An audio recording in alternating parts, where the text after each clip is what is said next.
we'll see if anyone watches this video, right? Message in Slack, or I guess use Slack, comment on YouTube. It doesn't matter. If you see this video, say you've seen this video on Slack or something. Anyway, so we just started. Yeah, there's a few questions on here. I can go over them really quickly. I think they were pretty straightforward ones. I think they're important to ask. Like, they were really great questions, Nadine, that you had to ask on this part. So this was, I tend to call .head every time I add a row and do some cleaning to check if it's worked. Should I leave these in or remove them? So this is like, you know, like when you're doing your analysis, like doing your project, you're doing a .head to kind of see what the data frame is. Cause, you know, I do this too, because I forget, like, what was the data looking like? Like, what were the columns? This is perfectly fine to do. I would say probably, like, in general, for the neatness of your notebook, for basically it being like a presentation for someone else to check out. If it doesn't really like show anything new to the reader or nothing to emphasize to the reader, you can probably get rid of that afterwards and stuff like that, because it's not necessarily needed. It just adds more clutter. There's not necessarily harm in it, but I do think it helps clean it up and everything. So that'd be my suggestion. We're just gonna go through these rapid fire. So mark this guy off. Any best practices when to split code into multiple Jupyter Notebook cells? Is it when you want to display something, like you can use print or display in a cell? The last thing doesn't have to be the only thing shown. Yeah, so you can definitely do the display, like just call display or print. I like to do display in Jupyter Notebook because that's consistent with like it being at the end. But you can say, oh, you know, display it and have it display in there. And you can do that multiple times inside, you know, a Jupyter Notebook cell. In fact, you could write your whole code in one Jupyter Notebook cell if you really wanted to. I wouldn't suggest doing that. I like to think of your Jupyter Notebook cells kind of like paragraphs of like overall concepts. So like sometimes I'll use a Jupyter Notebook cell that contains like multiple functions, like defining functions, because like, oh, these are kind of all related together. I might have things like, you know, I have a Jupyter Notebook cell that like does a certain action and then have a follow-up like analysis in there. And I would say definitely split it up, at least this is my opinion. I'd split up those cells. If you do, like, let's say you do a plot and you want to talk about that specific plot and then move on to a different plot, you would have a cell and then I'd say markdown to talk about like what your analysis looks like, and then like another cell that would like a follow-up thing. I think if you think of it like that, like concepts like kind of put together, it's easy to kind of figure out like, oh, how long should my single cell Yeah, be? the idea of a paragraph really helps. So if like if you're doing a couple of things on the same, like you're cleaning numbers, so you want to like remove the commas, remove the dollars, put it into integer, or like a bunch of different things together, you'd have that in one block, and then you'd move on to something else in a different block, kind of thing. Yeah, I think it's a good way to think of it, because I think it's unique to Jupyter Notebook cells. All right, sound good? Any questions? And if anything at point, just interrupt me. Feel free to do that. Okay. So when code is too long for one line, should you split it with a backslash, or just entering a new line?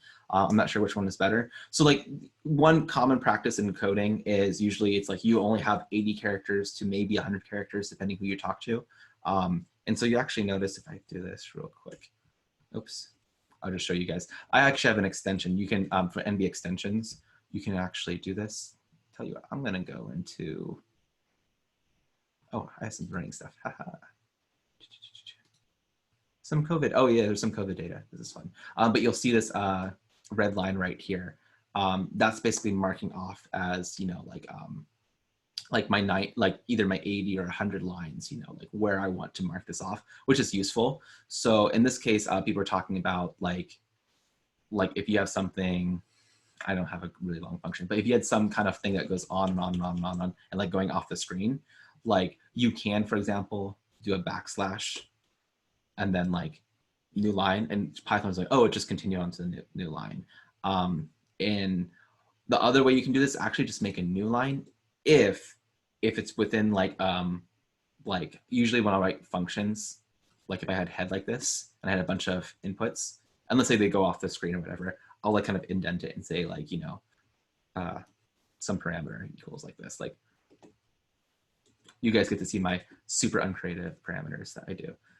So this would work too, is that as long as it's encompassed around like a parenthesis or parentheses, that would work too. I personally prefer this kind of look, probably because I have a little bit of a C++ background, and that's kind of like the common thing. I see a lot of people use the backslash, and that's perfectly fine too.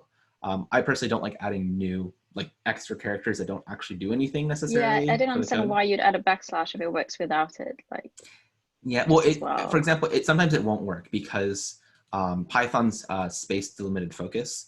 So if you do something like, let's see, print, well, this is not a good example. Well, if you do like print, like 1, 2, 3, right? We know we can do this. You can also put a space right here because it's in a parentheses like this. But if you did something like, let's say, 3 x equals like, I don't know, I'm trying to think of something good. Let's say you want to do tuple like this. But then you want to say, oh, this is a really long number, so let's say have a comma. It's like, hey, you can't do that. Like, so, but if I put a parentheses around here, Python's like, okay, that's fine. But if you didn't want to do parentheses for whatever reason, you could do it this way, and that worked too. So that's what it's showing here. It's like, oh, it's continuing on the next line. I personally like to use parentheses because in my mind, those are all together, so it doesn't really add like an extra like thought process. This backslash in my head, it just like, I don't know. I don't like backslashes, I guess. I don't know. But that's my opinion. It doesn't really matter though, if to be quite honest, as long as it's readable. That's useful. I almost forgot how to, continue something on a different line. Yeah. The easy way is just write it, keep going off to the right. Yeah, but you'll see this really commonly, like something along these lines. And this is where people will argue, do you put it on the new line, the first parameter, or do you put the first one like this? How much do you indent? Everyone has different style guides. My philosophy, at least for right now, is like pick a style and just as long as it's readable and it's clear. And I would say after that, just be consistent. Okay. Any questions or follow up on that? Pretty good. Okay, cool. I say go through this really quickly, but I feel like I end up just talking longer. All right, let's hear. Any tips for doc string formatting in front? Oh, that's when I sent, I think, Nadine's. I had a couple. Yeah, you sent some links on Slack too. Yeah. Do you want to add them to this? Like, just add those links to. Yeah, will here. do. Yeah. So those are a couple good ones. Everyone has different formats for how you do doc strings. I think the one I showed Nadine was one from PEP. Was it 207? I think. But like it's from the like essentially the PEP documentation. There's also one from Google that they have like online to say like this is how we write code here at Google. It's not any better than any other style guide. NumPy and SciPy, scikit-learn, they all have different ways of formatting, and some people prefer other ways versus other ones. So my biggest thing is just making sure you have let's see here, like a sentence describing like for like what it does. So like, this function takes these values in and is going to output this thing for this reason. And then having underneath that, like arguments, that's right. And like outputs, like returns. So that's just good documentation. And then you can do shift tab right on a doc string and you can see everything. Okay. Cool. Yeah, any questions or follow up on doc string? Very good. Yeah. Cool. All right. And then thank you, Nadine, for doing that. And then when writing a blog post on Medium, is it better to use built-in code block or embedded code? Oh, this is really interesting. So I don't think either one. I think there was some discussion. I think Mike was kind of talking about some stuff. Andy was talking about some other things too, what can be useful, what they use. Overall, it's about readability. And so my general rule is keep it relatively short. I would say between 3 to maybe 6 lines of code. Like if you're just kind of saying like, oh, this is how you would implement this part. But I would say my thing is like, if I see a notebook that's got like not notebook, like a blog post, it's got just like code, just like for days and not separated out. It feels like I'm like, I should just have this in a notebook so I don't have to copy and paste and run it. Like that's how I feel. So I typically say, oh, like snippets of code, and the code doesn't even have to like actually be runnable, like, from top to bottom. But if you just want to emphasize saying, oh, we can pull from an API using this kind of method, or like, oh, this is how I would do a for loop, or, do a vectorized form of like this function. Like you can do things like that. And I think if you look at some Medium articles, like from data scientists, you'll see that kind of general style where they have like maybe 5 lines of code, like a snippet, and then like talk about it, and then maybe another snippet. So yeah, makes sense. Cool. All right, so let's say 3 to 5 lines per snippet. Victor's preference.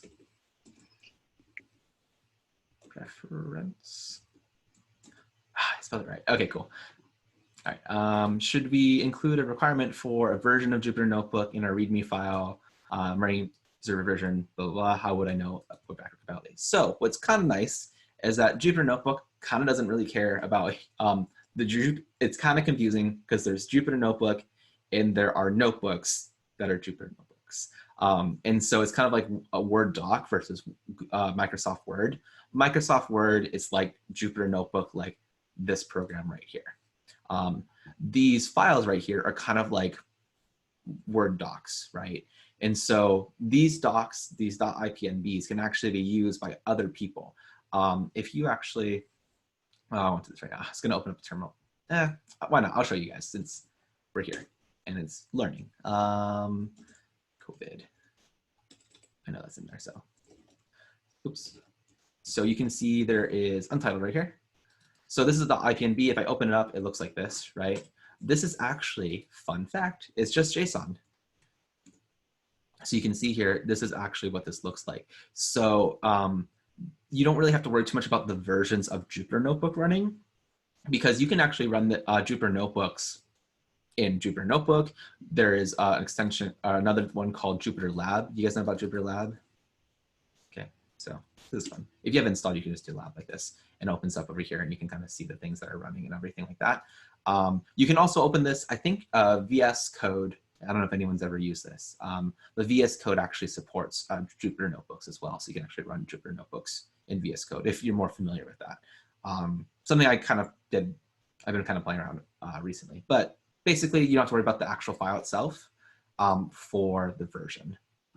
So yeah, don't worry about Jupyter Notebook version. However, this is where maybe this is like about this next question here. I thought I saw this. Are there any peculiarities to the learn environment, virtual environment that should be mentioned in the README? So this is kind of related to this thing. So I would say in here, don't worry, oops.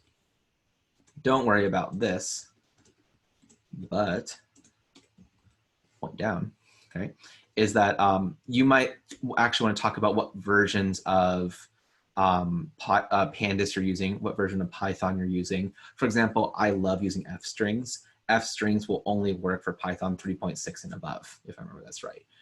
So those are things. There's also new operators that are coming through with newer versions of Python. Pandas, it's good to like talk about, especially now that we have Pandas 1.0, which is very different, like not very different, but there are some differences. It's good to talk about what version of Pandas you're using and stuff like this. And usually this would be put into something called requirements. Requirements. I can't spell today. I think I can't spell today. Requirements.txt. And basically this would be a list of like your version. I would say at this level, because you can always go back to your README and add more to this, you know, as you kind of learn more about how this works. I would say at the very least, like, oh, you would need Pandas, you need Matplotlib.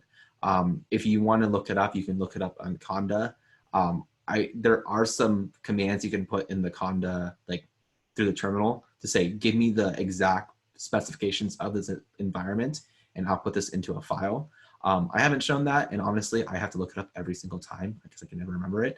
And also, I'll be quite honest, I'm not very good at putting like my requirements down like explicitly. But since you guys are all learning, you guys should build good habits now. So at least being aware of saying, hey, these are my versions of like the packages you need.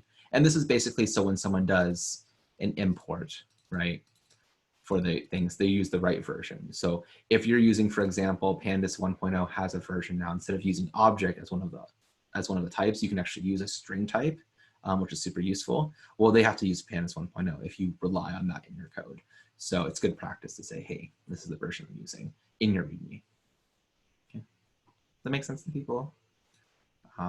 Any questions on like, I didn't really go into say like how you pull this up, but like, I think at the very least talk about what packages you're using. And I would say, you know, as we kind of learn more about this, we can talk about like how you can build this requirements.txt and look up these versions. But if you're wondering, you can just pull up Anaconda and look at your specific environment. So Anaconda Navigator, if you use the UI, and just pull up the specific, like search for those specific packages. Note that this is not the like 100%, because there's also dependencies on those packages, right? So like, in order to use Pandas, you have to have NumPy, if that makes sense. Like, it's not going to allow you to like work properly unless you have some of these things already installed. But in general, if you talk with like, oh, you need Pandas and there's some dependencies, people can kind of figure this out overall when they're using it. Okay. Sorry, so would it be enough to just say that this project is written with this version of Python and then using these libraries? Yeah, Would that give enough information? I think that would, I think that's better than honestly most repos of like projects and stuff. There's definitely like, you can go even higher, like a higher echelon of like how much you document, but that already beats the average because the average is very, very low. So yeah, cool. Okay, so I say list packages you are using, importing. Cool, cool. All right.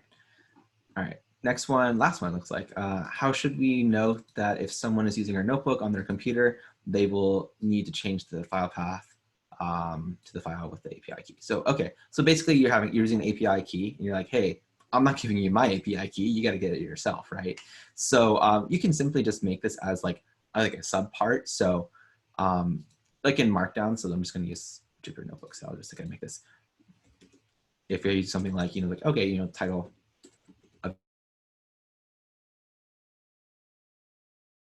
that's like set up.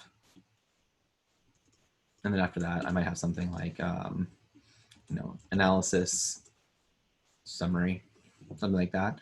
I'm gonna also say, like you might say like API, like in your setup, you can either have it like inside there, it's like, oh, let me have things like API setup. And you can talk about saying, hey, like if you want to use, like basically you would explain here in the paragraph forms, like, or something along this lines, like, you need to change, you need to add this file if it's a credential file, like a .json, or it's like, oh, you need to put in that specific key here. And then just in your code, just make sure that's really obvious where someone needs to pull in the key. And my personal preference is I make it fail, because then that means if someone tries to run it and they didn't put in the key, it'll just like stop, like it's not gonna work. So that way people are aware, it's like, oh, put a key, and I'll put a little comment like, need your own personal key or whatnot. So yeah. Sometimes people like write it so you can still run it without the API key. I don't know. That's just personal preference, but I like to make people like I like to use errors as like essentially like, hey, you should pay attention to this because it messed up. So yeah. But I think as long as you document it saying, hey, there's an API key that we use to pull this information, this is what you would need to do it. This is, some people talk to me about like, they're using an API and like they're pulling all that data and then they're doing analysis for it. You might have done something, or I might have suggested like, oh, you can put that into separate notebooks. Like, oh, this is your notebook just for pulling in this data. And then another notebook for doing maybe the cleaning, exploration, and other stuff like that. Make sure you reference, where this data, like how you get this data in both notebooks, saying, oh, you need your API key here. And then your notebook, when you import it over, you can say like, see the other notebook, to pull information with an API. So at least people are kind of like get an idea of where to find this part. I think that just shows like, I'll be honest, like there's probably very few people who like really dive deep into your notebook and like try to find like all these different parts. But just having those things there and seeing your organization shows your kind of work, and it shows other people saying, oh, this is someone who documents the work and takes pride in their work. And it's not just like throwing stuff on the, throwing stuff really quickly and just like not caring about it, which I will say tends to be a little more common practice with a lot of data scientists when they're first starting off, and maybe even people who are not starting off. And it's actually a big criticism of some data scientists that like, oh, they don't know how to code properly, they don't know how to document properly. So be different, right? Be the change in the world or whatnot. Okay. Cool. Yeah, so just tell people. However, there's not like, there's not a strict way of doing this. This is like a lot of these things, to be quite honest, are things that are closer to the lines of, if you're working in like a company organization, they should have some list of best practices. And let's say, for example, you guys, 9 months from now, you guys, go on a job, right? And you get a new job and they don't have these best practices. Well, guess what? You get to decide, like how you're going to be your best practices, and you can conform to that. I do this even for like my own personal projects that are not associated with organizations. I have like my own like Victor's best practices kind of like check off list of making sure I do the same thing so I'm consistent. Also, it's really useful because then you remember if you're consistent, you remember what you did by just looking at your code. You're like, oh, that's me, because like that's what I always do, and that's not something that everyone does. So it helps. Cool. Yeah, all right. Just to double check there, I don't think there's any other new questions. Look at that. Oh, under 30 minutes already, and we were talking about COVID, so that's awesome. Cool. And you guys have any other questions then, or any follow-up that we kind of went through on these parts? No, not so much. How are we feeling about project overall? Like thumbs up, thumbs down. Here and there. Okay. Okay. I like the 2 thumbs up, like, but shaking. I like that other. Yeah. So, you know, I know it can be stressful as like the very first project. Like I said before with the about the rubric, as long as you're filling those accomplished parts of the rubric, in my eyes, that is a passing project. That does not mean, even if you were to mark everything that was like on, I think it's like X Factor or something along those lines, like that category, and you mark every single one of those, I will tell you right now, your project is not perfect. No project is perfect. There's always ways you can improve and stuff like this. So one thing I'll say though is my personal practice, and I think it works really well in general, because I know other people do this, is don't try to do the best thing. Try to do the thing that works, even if it's not even if it's like lower than like what you should do, if that makes sense. And then you can always improve it. So an example of this is like, let's say for example, for whatever reason you feeling behind and you're just like, oh my gosh, like I've been asleep, you know, for the past, you know, week and a half. I didn't know anything. Like you just woke up and you're like, oh my gosh, I need to do this project now. You're like, oh, I haven't done the API, I haven't done any web scraping. Don't stress about that. Use the data that's already provided and start from there. And if you have time, you can always add in, it's like, well, okay, and then we can kind of add and maybe try to use an API to pull in extra data. Like that tends to be a better practice versus like trying to get something that is like the ideal form and then working off of that. This is where people talk about like different frameworks of working, stuff like that. Like I don't know if you guys have heard Agile, A-G-I-L-E. Yeah, so Agile is kind of like based around this. It kind of makes sense. It's basically you have essentially a minimal viable product, essentially, something to show, and you just kind of keep improving on top of that. Like, and there's different styles of how you would do this, but that's kind of like the main, if I'm really summarizing Agile very quickly, it's like, oh, you have something that works, and you just kind of keep building on top of it and just increasing it with like the number of features and like the performance of it. That's how I think a lot of projects will be really useful. It also will save you, like, I think it's a good mental thing too, because it's like you get to celebrate, being like, yes, like this thing works. Like I don't have to be like working, you know, weeks at a time. And then when you finally put in the last bit of code that like the final puzzle piece, then it comes all together, because usually what happens is that it doesn't work anyway. So anyway, I think, was it Eli? Like his famous, like his little thing he likes to say a lot is don't let the perfect be the enemy of the good. And those of you guys that had Eli as a one ones, I'm sure he said it at least like 2 times, right? Like I feel like he said this at least. Anyway, and I think it's 100% true, is that it's really easy to think like, oh, I need to make this perfect, otherwise, you know, I can't proceed forward. It's like, no, you have to make just enough, and then you can always improve. Okay. Cool. Yeah. I'm trying to think if there's anything else I should let you guys know about. Let's see here, just kind of going through a little bit. Remember all parts of the project, right? You have a technical notebook, which is the thing you've been like working on this whole time, the most amount of work probably that you've been doing. But then you also have a non-technical presentation, right? Which is basically your presentation, your slides. Like between 5 and 8 minutes is ideal. No more than 10, definitely not less than 3 minutes.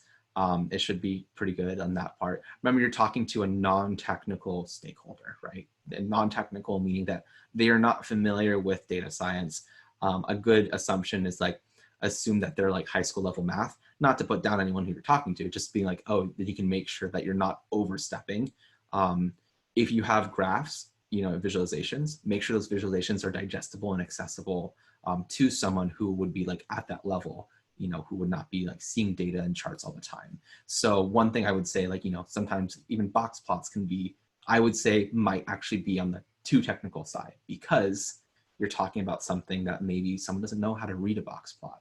So that doesn't mean you can't show something like that, but it means you have to be ready to like at least walk someone through it. And I would say for the non-technical presentation, every visualization you have, you should be referring to it and saying, these are the things that are important. Like, this is an important aspect of this this visualization. This is why I'm showing this to you. That's really what is important aspect. You can't assume just showing the graph and then talking about like what you have and not referring to your visualization. You really should go back to it. Does that make sense to people? Okay. Yeah. Any questions so far? I've been talking a lot, so. No. Okay.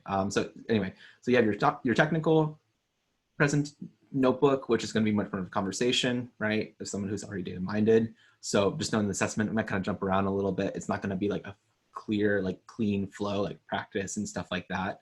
But you should be familiar with notebook and familiar with the ideas for if I ask questions and stuff like that.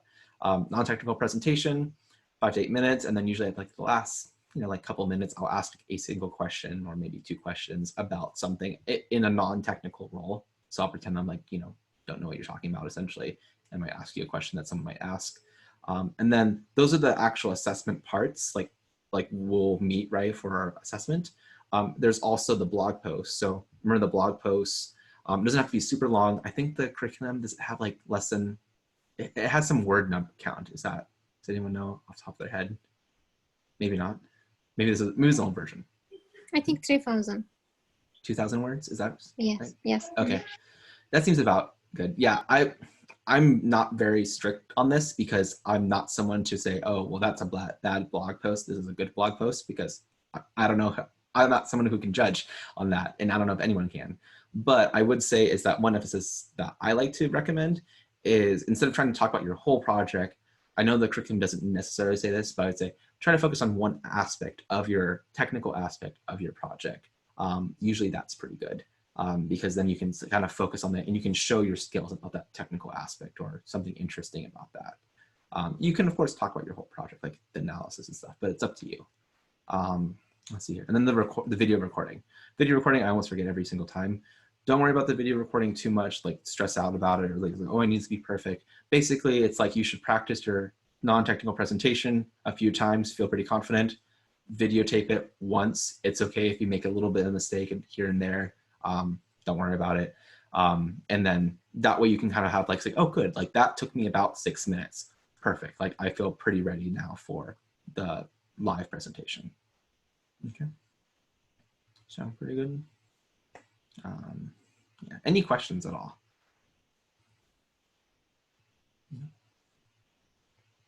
Okay. I think the presentation one is the non-technical presentation one, I will say is probably the most like, I don't know if important is the right word. I wouldn't say important. It's that it's definitely the most different from what we've been talking about on like actually doing the technical aspect. You guys have been focused on like how to do the code, how to load in files, how to use an API, how to do these analyses. We haven't really focused as much as the non-technical, but that is a skill, and it is a skill to learn how to communicate effectively to someone who probably isn't a data scientist. That is something that is, I would say, really valued, but often forgotten by incoming data scientists. So really try to focus on that part. And you remember this is your first project too. So obviously, if you still have, if that's a weaker point for you, like you're gonna have room to grow. Things I would say is that kind of help. Like I mentioned this, I think in the repo before, like maybe a week and a half ago when I first introduced the project, is if you can make things where a slide doesn't contain more than maybe 3 bullet points, use sentence fragments over sentences, unless it's like a quote or something like that. I personally say put a visualization, don't have more than one visualization on like a slide. You can compare 2 visualizations, and there's a couple ways to do that, but I say it tends to not be as good if you put them side by side on the same slide, because it does make it a little cluttered and it makes it a little bit more like distracting overall. I would say is that if you have your slide, have your slides separate, and then maybe you have like a couple bullet points, have a separate slide for those bullet points. This is obviously a preference of mine. You can totally do this, and I'm not gonna be like, oh, automatic fail because you had bullet points with your slide or whatever. But I do think that it helps make cleaner and more focused presentations, because it forces you, if you have just a slide of visualization, you're pretty much forced to talk about it because it's just sitting there on like the slide. And then you can have your next slide, for example, 2 or 3 bullet points of like the main parts that your stakeholders should take away from you talking about that specific, visualization. So those are little things that I recommend. You don't have to listen to me though. You can do your own thing if it works well for you. But those are kind of suggestions that I think kind of help keep it a little more focused, a little cleaner, and just a little smoother. Cool. All right. Any questions at all then? I know I've asked like probably like 5 times now. I do have one. I guess not too much about the project, but do the skill sets required to do the project, would they carry over into the next module, allowing us to like sharpen those skills further, or would the next module be like a completely different skill set? Oh yeah, absolutely. Yeah. Next skill set, we're just going to code in binary, and you're going to forget everything. No, I'm just kidding.